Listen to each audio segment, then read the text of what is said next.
Hello दोस्तों, कैसे हो आप लोग। तो आप हमारे चैनल को जिस तरीके से देख रहे हैं, लाइक कर रहे हैं, सब्सक्राइब कर रहे हैं, तो हम आपके लिए नए नए कंटेंट्स लेके आ रहे हैं। तो आज का कंटेंट है हमारा थंडर और लाइटनिंग।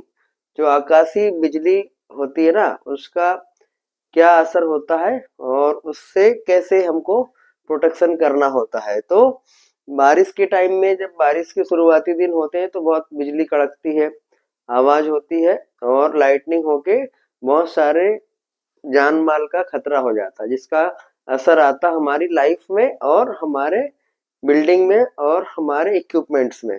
तो ये लाइटनिंग जब होती है, तो जब बिजली चमकती है, तो इसका जो वोल्टेज होता है ना ऊपर, जो लाइटनिंग का, वो 100 मेगा वोल्ट से लेकर 1 गीगा वोल्टेज तक का वोल्टेज जनरेट हो जाता है। इसमें इतना हाई वोल्टेज पैदा होता है जब आकाश में बिजली चमकती है।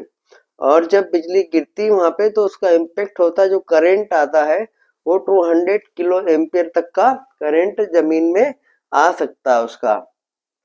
तो जब ये होता है तो बहुत आवाज होती है, बहुत सारी लाइटनिंग होती है। और इसका इम्पेक्ट कैसे होता है देखिए, जब जब जनरली होता कि बारिश होती है और बिजली गिरती है, तो हम लोग कहीं पे हैं तो पेड़ के नीचे खड़े हो जाते हैं। पेड़ के नीचे जब खड़े हो जाते हैं, तो क्या होता है, जैसे ही लाइटनिंग होती है तो पेड़ चूंकि हरा भरा होता है, तो पेड़ को अपनी तरफ अट्रैक्ट कर लेता है लाइटनिंग को।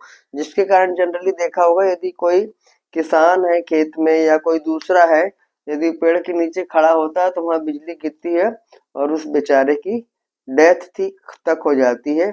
इवन बहुत खतरनाक इम्पेक्ट होता है और ये डेथ हो जाती है। तो इसका असर पेड़ के नीचे ज्यादा होता है। तो जनरली रिकमेंड किया जाता है कि जब आप ऐसा कहीं दृश्य हो, तो आप पेड़ों के नीचे खड़े नहीं हो।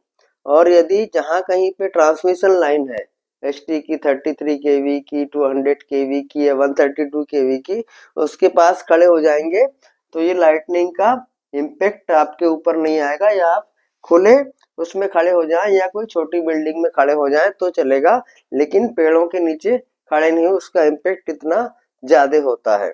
अब इसको हम कैसे, यहाँ तक कि इससे हमारी जान भी चली जाती है। आपने देखा होगा जनरली बारिश के टाइम में जब बिजली गिरती है तो कई लोगों की जान भी चली जाती है, पर्टिकुलर जो इंटीरियर गांव में या खेतों में होते हैं वहां पे। शहरों में इसलिए इम्पेक्ट नहीं आता कि हर जगह बिजली की ट्रांसमिशन लाइन होती है और ऊपर जो बिल्डिंग होती है उनमें लाइटनिंग अरेस्टर लगा होता है। तो वो लाइटनिंग अरेस्टर कैसे काम करता है उसकी भी बात करेंगे हम, और कैसे प्रोटेक्शन करना है इसके लिए। तो ये जनरली ये इम्पेक्ट इंटीरियर में, जंगल में या गांव में या खेतों किसानों के लिए आता है। तो जब जब बिजली गिरती है, तो उसको प्रोटेक्ट करने के लिए हम लोग लाइटनिंग अरेस्टर लगाते हैं। लाइटनिंग अरेस्टर कैसा होता है, एसटी की लाइन, जितनी भी एसटी की लाइन होती है एमपीबी की लाइन में, ऊपर सब स्टेशन में आपने देखा होगा टॉप के ऊपर, सबसे ऊपर यहाँ पे एक एलए लगा रहता है। हर तीनों फेस के लिए एक एक, आर फेस का अलग, वाई फेस का अलग, बी फेस का अलग।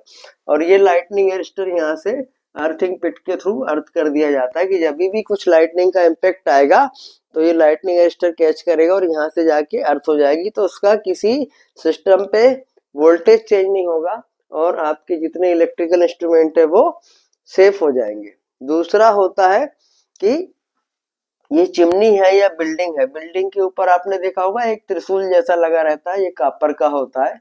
और यहाँ पे इसको लगा देते हैं और यहाँ से इसको मोटी सी अर्थिंग स्ट्रिप लेके, कॉपर की या जीआई की, यहाँ से अर्थिंग स्ट्रिप लगाते हैं और यहाँ से इसको अर्थिंग पिट में दे दिया जाता है। यहाँ पे अर्थिंग पिट में दे दिया तो ये भी, और यहाँ बीच में इंसुलेटर लगे रहते हैं। ध्यान रहे कि इंसुलेटर रहते हैं, इसका पर्पस है कि ये अर्थिंग स्ट्रिप यहाँ अर्थिंग ये मेटेलिक बॉडी से कनेक्ट नहीं हो। और जैसे ही इसके ऊपर बिजली गिरेगी, तो यहाँ से ये कैच कर लेगा और कैच करके इसको, ये वोल्टेज को यहाँ पे अर्थ में चला जाएगा। तो जिससे कि बिल्डिंग में, चिमनी में या आपकी एसटी लाइन में यहाँ पे कुछ इस असर नहीं आएगा। तो बेसिकली ये लाइटिंग अरेस्टर जो होते हैं, ये इसलिए लगाए जाते हैं कि ये प्रोटेक्ट करे इक्विपमेंट को, घर के इक्विपमेंट को, सब स्टेशन के इक्विपमेंट को, या दूसरे आपके इलेक्ट्रॉनिक इक्विपमेंट लगे उसके लिए भी। और ये ह्यूमन सेफ्टी के लिए कि ये अर्थिंग जब यहाँ से लाइटनिंग अरेस्टर से लाइटनिंग अर्थ हो जाएगा तो ये आदमी की भी सेफ्टी हो जाएगी, इससे हम कैजुअलिटी को रोक सकते हैं। अब बात करेंगे कि ये लाइटनिंग अरेस्टर कितनी दूर तक असर करता है। तो जितनी इसकी हाइट होगी उसके रेडियस में उतनी दूर तक ये उस चीज को प्रोटेक्ट करेगा। सपोज ये 30 मीटर की हाइट है चिमनी की और 30 मीटर हाइट पे लगा तो 30 मीटर इधर और चारों तरफ 30 मीटर इसके ये इसको प्रोटेक्ट करेगा सिस्टम को जितना इसकी हाइट होगी। तो ये बेसिकली कॉन्सेप्ट होता है कि लाइटनिंग क्या होती है, उसका इम्पैक्ट क्या आता है और हम उससे कैसे बचाव कर सकते हैं। इवन अभी यदि लाइटनिंग होगी तो इलेक्ट्रॉनिक कंपोनेंट, टीवी, इवन आपका जैसे घर में पहले एंटीना लगा होता था या डिश टीवी का लगा है तो वहां से भी लाइटनिंग कैच करके वो टीवी को या आपके इलेक्ट्रॉनिक इक्विपमेंट को भी खराब कर सकता है। तो बोला जाता है कि जब भी लाइटनिंग हो रही हो इसको यहाँ से एंटीना इसको हटा दिया जाए जिससे कि लाइटनिंग का असर आपके टीवी या उस पे नहीं आए। आजकल जो सोलर लाइट लगी होती है उसके ऊपर भी लाइटनिंग अरेस्टर लगा होता है उसकी प्रोटेक्शन के लिए। तो हमें उम्मीद है ये कंटेंट आपको पसंद आया होगा, आप इसको लाइक करेंगे, हमारे चैनल को इसी तरीके से सब्सक्राइब करेंगे और कमेंट करेंगे। तो थैंक यू, ऐसे ही हमारे कंटेंट्स को देखते रहिएगा। Thank you.